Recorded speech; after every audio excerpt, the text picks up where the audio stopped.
I think it's time to resume. Good afternoon, everybody, and welcome back. I'm very happy to welcome Matthieu to give us some background on a new startup company, BIMO, a wholly owned subsidiary of Total, focused on helping car manufacturers, mobility service providers, and tech companies to transform the consumer mobility experience. Just before leaving the voice to Matthieu, please remember to put any questions you have for Matthieu's Q&A session in the chat box. And if you have any technical issues throughout the conference, email admin.manager@ifsf.org. Matthieu, please, the screen is yours. All right, thank you, Francois. First of all, I would like to thank the IFSF for the opportunity of hosting our presentation. It's a very exciting topic that we are looking into now, is to connect mobility ecosystems with energy and to understand in that context how our APIs helps us. To give a little bit background about myself, oops, I'm going a bit too far. Can you come back? Sorry. Yeah. I would like to make a quick bio about myself. So my name is Matthieu Codron. I'm the CEO of BIMO. I've joined Total Group 16 years ago. And I was in various positions, IT project manager for fuel cards and retail, and then digital project manager. 4 years ago, I was appointed head of fuel card strategy. And since 2 years, I'm heading this new venture as a CEO of BIMO, a shorthand for better mobility. And our topic at BIMO is really to create a connection between the new mobility ecosystem and the fueling and retail environment, and a new topic, the EV charging business. So first of all, we'll give you a quick agenda of our presentation. We'll give you some context about the mobility ecosystems, then deep dive into what is an API. I know you have a presentation after that explaining a little bit more in detail about APIs, but I will give a quick helicopter view about this. And then we'll talk a bit more about BIMO and what it does in the mobility ecosystem, and go a little bit further onto the APIs, what it means for retail and fuel, what it means for EV, and the approach we could suggest about this.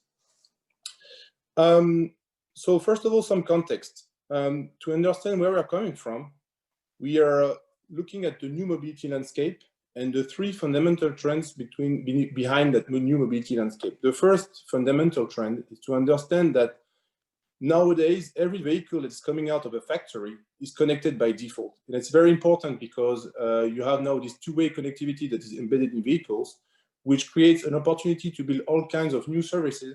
And as a matter of fact, OEMs that have been largely investing into that connectivity now are trying to find new revenue streams thanks to that connectivity, to that wealth of data that's coming in the vehicles, and the ability to interact directly with the drivers whilst they are driving, or whilst they are just looking for services into their journey. And this is a trend that is starting with a connecting vehicle and is going to move forward until autonomous vehicles, which, as you understand, is a very fundamental change into the way we will consume mobility tomorrow. The second very important trend are the electric vehicles. The regulatory pressure in Europe means that there are more and more electric vehicles on the road. OEMs are scrambling to sell EVs and to find new ways to make them adopted by consumers. But for consumers, it's also also for companies, it's also a huge challenge, because the EV comes with all sorts of new concepts, new challenges. How can I charge my car, for example? The range anxiety, all stuff that you didn't have to think of when you are using a thermic vehicle that is coming into the market. And also the EV vehicle is a world where everything is connected by default, basically. You have those digital services that are right here with you when you're using that vehicle.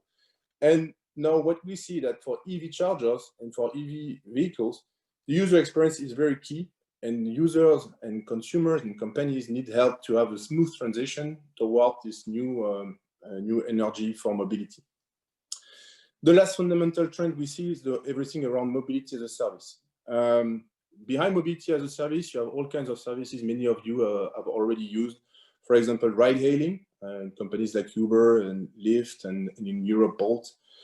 multimodal modal platforms, the way to travel from point A to point B using several means of transportation, whether bus, taxi, bicycle, and everything. Also car sharing services like WeShare, like ShareNow and SixShare in Germany. And also carpooling with companies that are also providing digital platforms and services like BlaBlaCar in France or Klaxit or companies like that. What you see that there is lots at stake in that ecosystem. Many companies and funds are investing into the mobility space. You see startups that are no longer to be considered like startups like Uber and Lyft, raising massive amounts of money to operate in many countries, but also OEMs that are investing in those services and see this as a way of reaching out to customers and building up customer relationship. This is for me a fundamental trend that is not going away. And the characteristic of the mobility as a service ecosystem is, first of all, everybody is trying to capture the consumer relationship and to have user adoption and to avoid churn. The user experience is critical. And what it means that you have now all these new digital services where people are used to very smooth, seamless experiences and seamless way of interacting with their basically with the offer they're consuming. So for our fuel and retail industry, what it means is that we need to rethink how we service this new ecosystem. And that's very fundamental because we are used to having traditional offerings to many kinds of customers that are driving into our service stations and helping fuel, going to the shop, etc. And now you have all kinds of different customers that are going to interact with our assets. A customer which are driving a car that is not theirs, customer that need to recharge their vehicle, or they recharge the vehicle of their rental company. So all of this means that there are new ways of interacting with our ecosystem. Another characteristic is that we are talking to a digital native ecosystem. What it means that we have in front of us now, in front of the fuel and retail industry, we have now large companies that are digital native, or at least I would say traditional players that have undergone the digital transformation. And so what they expect now from us is also technological solutions. So, and what they're looking for are basically platforms to interact with the retail and fuel services or the EV charging services. One of the means to interact with those systems are the APIs. So coming back to the presentation, one of the key aspects are what's an API basically. And I want to explain now the basic concept behind that. So an API basically is a way to discuss between a device, an app, a software platform, a front end, an in-car infotainment system, and another system and another platform in a simplified, standardized manner. The idea behind that is we need to exchange data and messages. And one of the ways to do that is to go through the API, an API platform that will standardize the way to consume that data and those services. What is important behind that is that also all these APIs are based also on existing standards, the web standards basically, which means that any kind of developer or digital, I would say, agency that is making software can consult that documentation and build an app on top of that. When you translate this into the mobility concept and the ideas I just described before, what it means in order to enable, for example, digital fueling in the car, you have someone that is developing an app into an in-car system and infotainment that will call an energy platform, basically, or a platform giving it API to service that application. And that platform will have to connect them to the service stations, to the EV charging points, or to any kind of services that needs to be integrated into it.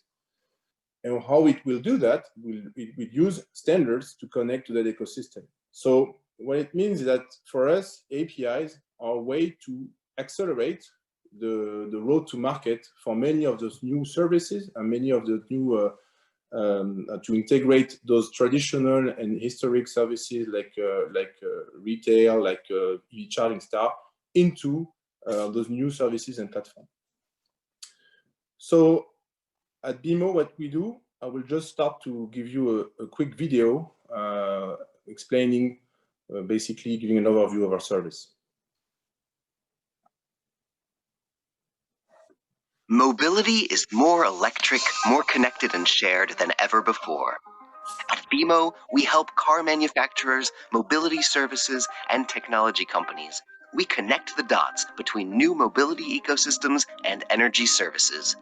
We are a SaaS platform connecting fueling and charging networks to companies developing their own mobility solution. We enable seamless customer journeys to help optimize mobility operations and to develop attractive customer experiences.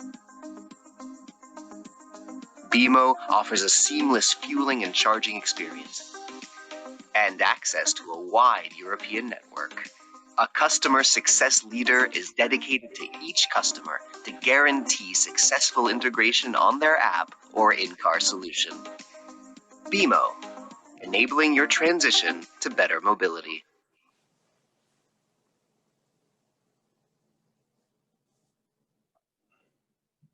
So this overview explains a little bit what we do. So basically, BMO is a software as a service platform providing an API for either digital fueling and EV charging, but all in the same.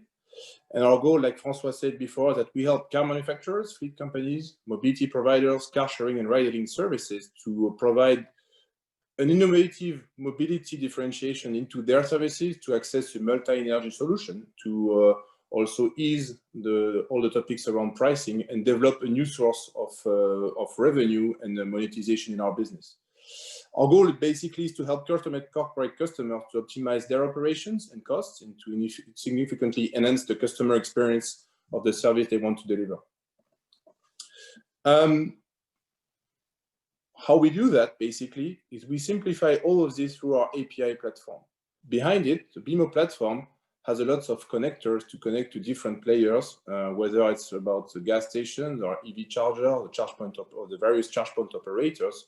We connect to them through standardized protocol or not, depending on the situation. And we integrate all of this into a single platform on which we provide a set of standardized API so that mobility services can use our platform to do the integration into their apps, and thus bringing to the driver an app or an in-car integration that enables fueling and charging within their ecosystem. So on to the next slide. So what it means is that when doing this, we are addressing a number of pain points that are, striking the whole mobility ecosystem. Basically, first of all, what we know is that what everybody knows is that all those new mobility services are not profitable, not yet. It's a fundamental trend, but they haven't found the right business model. And so everybody in that ecosystem has a big pressure on margin. So every time you can find a solution that helps you optimize your operations or optimize the way you deliver the energy or reduce the cost of having employees doing the refueling and recharging of the vehicles, basically you're improving the profitability of the operation. Through a solution like BMO, it's possible then to make the customers or the drivers do the refueling by themselves instead of having employees to do that when we are talking, for example, about car sharing services. Another point that is very important is when you use digital integration and integrated solution like ours into your systems, into your fleet management system, then you can very finely control and finely tune the usage of the vehicles and understand a little bit more how the energy is consumed, reduce the fraud globally, and also while also delivering to your drivers or customers the best experience possible. Another point that is very key in our endeavor is to foster the EV transition. Basically, what our platform does is to give all the necessary data, real-time feedback, and information about qualified information about the charging point to ease into the EV transition.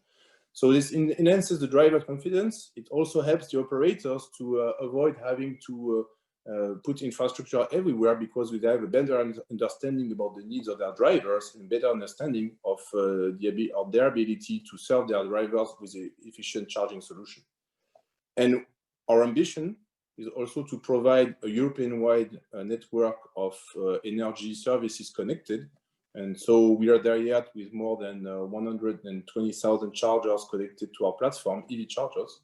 And also, we are also in progress of developing our fuel retail network, starting with the total gas stations, of course. To the next slide. So, why why do our APIs basically? What do we want to do? We want to build customer-centric journeys. We have a theory that we've developed at BMO about how a mobility customer journey should look like. There are 5 steps. The first step is the detection. First of all, the detection means I'm in a certain spot. I want to see the relevant service around where I am and where I can be serviced by partners. That's the detection part. What we want here is to say we want to have the available services regardless of the operator. And what is very key here is the interoperability between operators for providing the information of those services. Then once I found a suitable services to consume, I want more information about that service, which means, is it available? What is the price? What are the actual products and services available? The second step that is also very important is that we can provide, regardless of the operator, of these operations and informations in real time. So basically, how can I provide, information about, prices in a standardized manner? How can I say reasonably if the service is available, if there are the long queue, if there are going to be wait times or stuff like that? That's the second part, which is the information. It's going too far, sorry. And the third part of the journey is the booking. So now, in what we know into the fuel and retail ecosystem on EV charging, not much about booking. But we think about parking, for example. Booking is very important. I want to book a spot when I'm driving in the city. I want to be able to reserve, perhaps in the future, for a car wash session. I want to reserve, perhaps in the future as well, for an EV charger. It's coming up slowly that people want to have something predictable and are willing to pay to book for and reserve services in advance. The fourth part of the journey is like the actual realization. So the operation, when you are coming into a service station or you're charging your car, basically you're coming to the station, you're driving, you're unlocking the nozzle, you're putting it back into it. So that's where we want to have something that is very simple and the most seamless possible, to be sure that the operation, when you come on site, everything has been prepared and you can perform your fueling and charging in the most simple and seamless manner. And after that, what the last step of the journey is the reporting. Everything that, first of all, right after the transaction, we confirm you how much you have been delivered, how much you have paid for the services, and further, how basically the history of all the transactions you have done. What is important then is to find all the information in one place and have an easy way to use those information and to manipulate it. So when you apply this to the service station and an EV charging environment, if you can go to the next slide,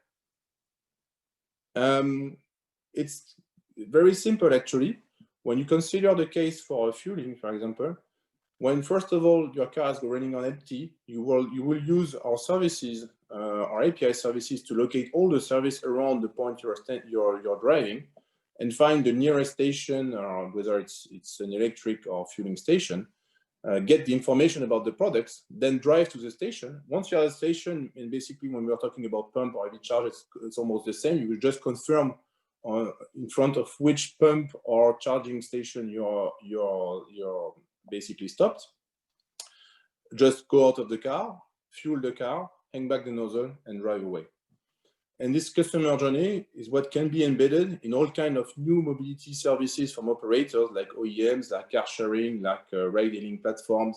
You have various ways of embedding this ideal customer journey into a larger mobility service and ecosystem. On to the next slide.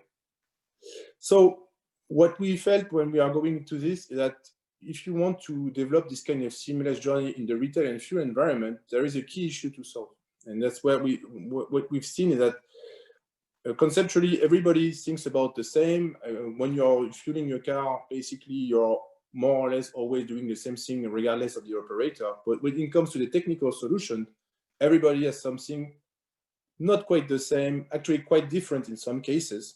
And that's where we found out we have many issues to develop our network, not necessarily because people don't want to be accepted into our solution, but because the first question they ask every time is, will it work? Will it technically work?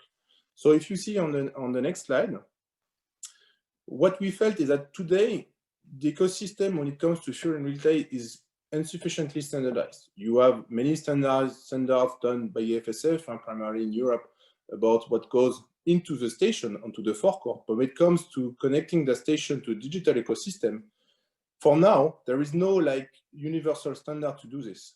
And so what we always have been facing is that we have operators saying, I would like to be included into the BMO platform, but I'm not sure it's going to work. I'm not sure how much it's going to cost me, even though technologically speaking, you have all kinds of standards and basically the same idea that has been spread out everywhere on how to connect to service station, but not a real standard that has been enforced and applied in every operator. So first of all, what we are looking for is to have some kind of site integration platform or hub, what we call a hub connection, that can standardize the way to connect to all the service stations and the POS system, etc. And in this here, we don't have a standard yet. We have many vendors, POS vendors, that are promoting their own platform to actually enable those connections. But you also have people that don't have connection to such POS vendors, and so you are resorting to find the detailed specification, how to connect to the POS, what is the interface, how can I get information about the site, etc., etc.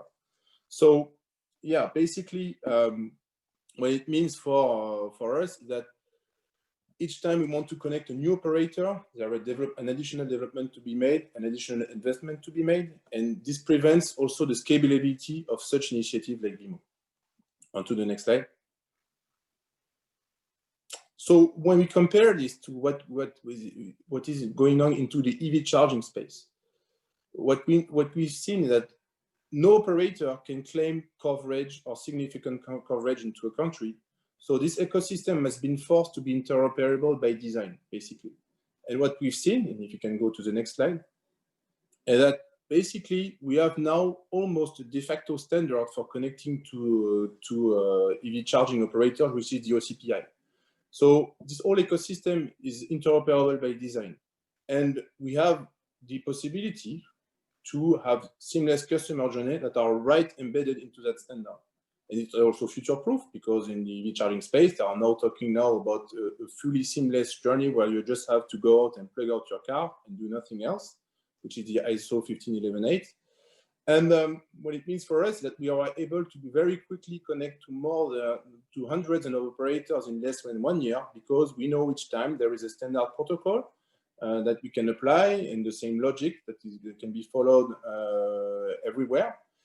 And the issue we still face in the EV charging, because it's not all good like you could think, is that first of all, there is no real enforcement of the standard. So everybody says they are doing OCPI, but when you look in reality what it means, you have subtle differences here and there. The token format is not the same here. We don't support that module. We don't support that capability. So there is still some discovery to be made, even though it's I would say it's now a bit more standardized using the OCPI, but there is still work to do to be able to properly enforce the standards and to have some kind of compliancy test or label to put in place to enable players like us to know beforehand which operator is really adhering to the standard. The second part is also maintaining an API is also costly and complex. And that's why you have also platforms that are doing aggregations of smaller operators. And thus, when you are playing into the EV charging space, basically you have many platforms that are chained one to another, implementing the same standard, but not adding much value in the process sometimes. And then you have to share margins, and it's also more technically complex to have connections to multiple operators in order to arrive at the actual charging points. And when it comes to the actual charging points, what we felt is that there are some difficulties as well, because even though you have standards and new evolving software standards like OCPI, etc., you still have hardware on the road, which sometimes is not compatible with the new evolutions, and thus limits the ability to deploy at scale in a uniform manner such customer journey. So on to the next slide. So we see that the EV charging space is a space that is very interesting because it shows us how we can promote some kind of interoperability around the standard and accelerate the time to market of delivering interoperable services. When it comes to globally, our topic, which for us is energy, is to say how we can unify all of this in the future and make sure that regardless of the energy we want to provide to the mobility ecosystem, we can find a single API and approach platform. So we've tried to think about this into the next slide. We've shown that, actually, okay, on the electric part, we have the OCPI API. On the traditional fuel environment, we know how the work that's been done by IFSF around API, which we find very intriguing and interesting. And we think that in the future, this could be the basis for basically having a multi-energy standard for API to connect all kinds of operators that are delivering those energy services to a platform like ours, and to make sure that it could be integrated into future mobility services and ecosystem. So on to the next slide. So I would conclude now my presentation by a quick takeaway. So first of all, just if you had to summarize this in 3 points. The new mobility trends I've highlighted before, and especially the new mobility services, are looking for digital solutions. It's very key in that environment. They are looking for digital solutions to improve customer experience and maximize efficiency of their operations. And that's why we created that company, BMO, Better Mobility, to provide a new mobility platform, to provide APIs for energy to that ecosystem. And for us, the key point to accelerate our development and to foster the adoption of those services is really to move to standardization of exchanges between operators, like the work that's been done by the IFSF on API standards, which we find is very key to accelerate that development, and actually, at the end of the day, to bring additional business to service providers like our mother company, but many others as well. So that concludes my presentation, and I think we can go now to the Q&A session. Thank you for listening. Merci beaucoup, Matthieu. Thank you very much. I think it was quite interesting to somehow discover for some of the attendees what you're providing. I've got a few questions that have been raised. I mean, your presentation has generated some questions, quite precise.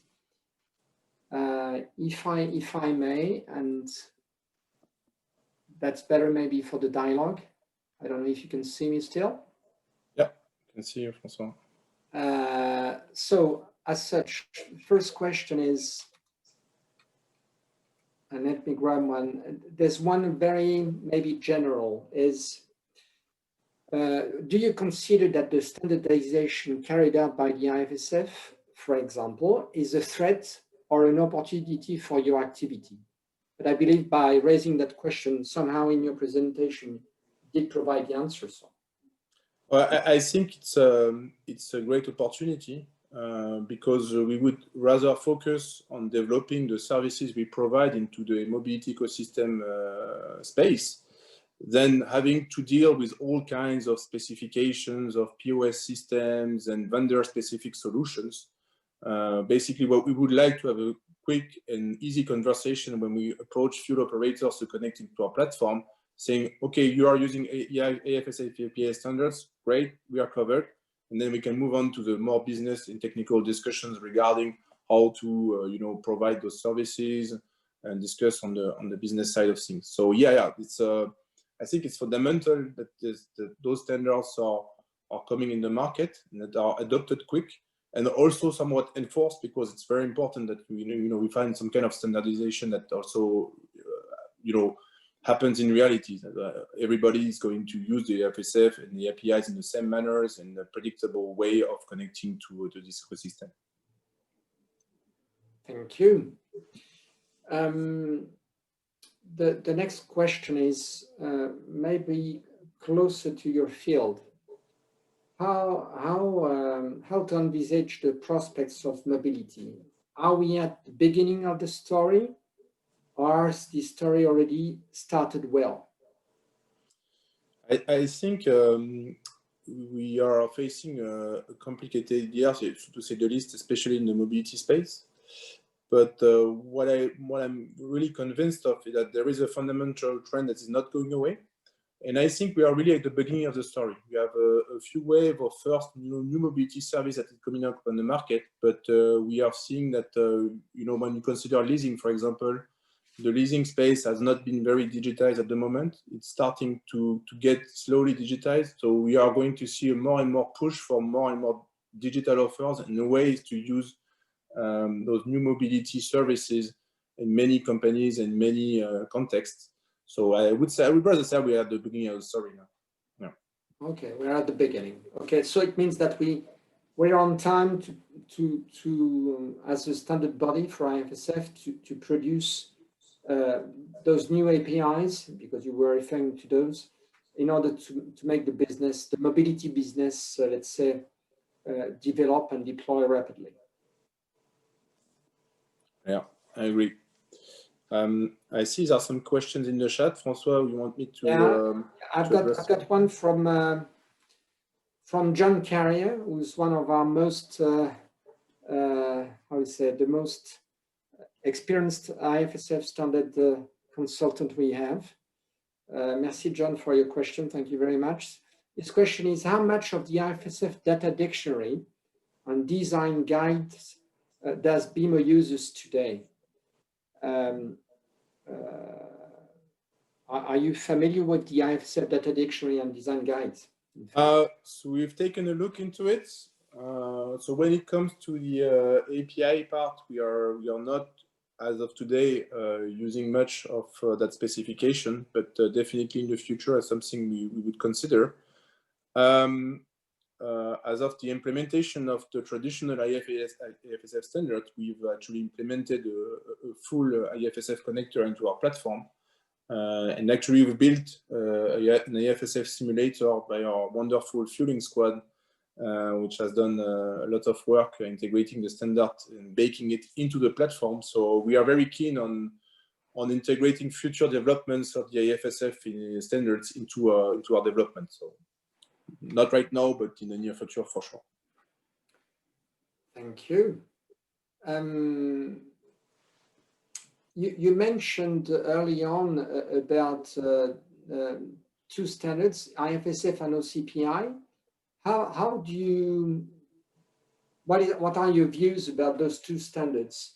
Do you believe they shall become one standard, or is it because the two businesses are still very much different, especially on the forecourt, shall I say? You believe that there will be still two roads and minimum interaction? Yeah, well, I think that first of all, there is an important, a bit small, but point to consider that you're going to have EV chargers on two forecourts and service stations now, which means that in the work of IFSF necessary, there is a bit of consideration for the EV charger that needs to be taken. I think it's already something you're working on and thinking of. If the two standards should converge, I'm not really sure, because I mean, when you take in consideration the retail and fuel environment, there are lots of stake. We are approaching this from an energy standpoint, but actually you have the shop, you have the car wash, you have many services around it. So basically, the station environment is much more complex than a standalone EV charging hosting situation where you have two chargers and that's it. So I'm not saying that it should converge, because it could be difficult to make a convergence and perhaps too stressful also for smaller EV charging operators to adhere to a complex standard that will encompass many cases. But maybe by making those standards more modular and having some overlap between the standards in terms of technology and perhaps data dictionary or norms could be interesting. Yes, for sure. Thank you. I've got a question. I mean, questions are coming while you're answering. So there's one from Gonzalo Gomez. He says, and what about the payments? Is the payment going through BMO? Well, what we've done, your process. Yeah, no, I understand the question. It's the one we frequently have. So what we've done at BMO is that our process is really for now focused in a B2B or B2B2C use case. So we don't handle the payment of the final customer. We settle all of this through a B2B exchange, basically. Once an operator has used our APIs and consumed some fuel, he will receive at the end of the period, it could be a week or a month, an invoice for the fueling or the charging consumed. In the EV charging space, everything works like this. In the fuel environment, we made the choice to go through a B2B channel in order also to simplify the payment topics and let the operator that is using our APIs sort out himself the payment situation. Thank you, Matthieu. I've got a question from Niels. I mean, you state that in a multi-energy environment, IFSF APIs play a role for petrol. You see IFSF having a larger role in APIs than forecourt petrol? That is to say, how does IFSF play or plays with forecourt payments, for instance? Yeah, for sure. I think we've approached this from our specific angles, but I think the work that is done by IFSF goes just beyond just delivering fuel. It's also what could be done on payments, and I think also that the work that has been done extends quite well to the new stations like compressed gas or hydrogen as well. I think IFSF should play a role in preempting those spaces and set out the standards there as well. What has been done on the OCPI was based on the need for the EV charging community to organize itself in a way where nobody was too interested in the subject. But I think when it comes to delivering energy to vehicles and organizing the payment around this, IFSF should definitely play a larger role, yeah. Thank you, Matthieu. I've got one question. You were showing the customer journey, and I think there was a really interesting step regarding from the detection to the reporting. Do you believe there's a standard interfaces approach to be developed on those steps that start, let's say, especially about the detection far before what we traditionally, let's say, describe in our use cases? Yeah, definitely. I think it's fundamental. And I think we have been too much in the industry focused on the transaction and the payment. I mean, each time we assume that someone is sitting in a station and doing the payment, but the customer journey starts way before. The customer journey starts when someone is actually actively looking for a service. And a matter of fact, in the future, it's not even the user looking for the service. It's the car itself that's going to optimize its route or its work, looking for services. So to address far beyond just being in a station and actually unlocking a pump and doing the payment, but to address beforehand, where are the nearest service points? What is the price? Is it available? Am I going to wait long? Is a fundamental step in the customer journey and the customer experience. And that's where we've addressed this through our APIs, because basically all the car sharing operators were in the situation where they needed to guide their customers to specific service stations. And in order to do that, when the very important part is the accuracy of the information you provide there. So to having some standard to enable this is very important. Each time we see operators, we are always talking about how can I solve the payment issue, how can I connect to the pump? But rarely we see even standards about standardizing the way we give back informations about I would say the database of the station, the availability, the product available, prices, etc., etc. It's one part that is often very neglected, but we think that it's very, very key for the user experience. So then you would recommend the standard bodies like IFSF to work on those fields to try and produce standards for the industry, for its members, in order to let's say better monitor those customer steps you just described. Absolutely. I think it's fairly needed at the moment. I mean, every operator should have a standard way to give an API about the locations of its service points, what is available into the service points. The real-time information also is very important. So yeah, I would really encourage IFSF to look into that and to develop some standards with its members around those topics. Yeah, for sure. Merci. I feel like there are still questions to come. Let me try and grab maybe the last one.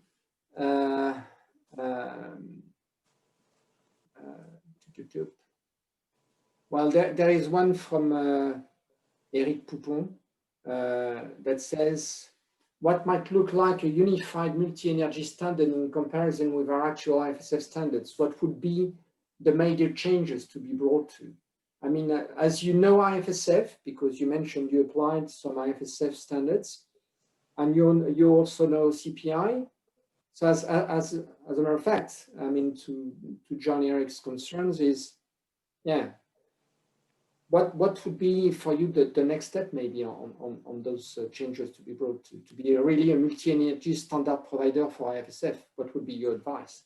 I'm not sure I'm qualified enough to answer, but I think we could work together, or at least have a session on looking out the difference and the supplementary data that we would need to include into the IFSF standard to tackle EV chargers, basically.